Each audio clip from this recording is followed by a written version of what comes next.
Hola, ¿qué tal mis amigos, mis queridos hermanos?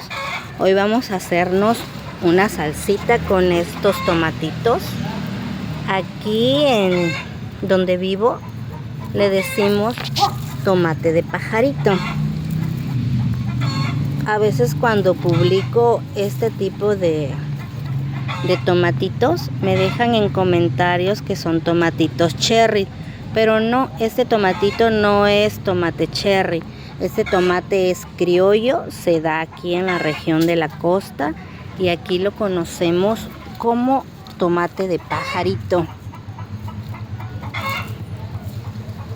Así que hoy nos vamos a hacer una salsa porque voy a hacer unos sopes para almorzar. Aquí lo bueno es de que nacen muchas plantitas. Nacen plantitas y pues aprovechamos todo. Al menos yo aprovecho todo lo que nace aquí. Todo lo hago de comer con todo lo que aquí me nace.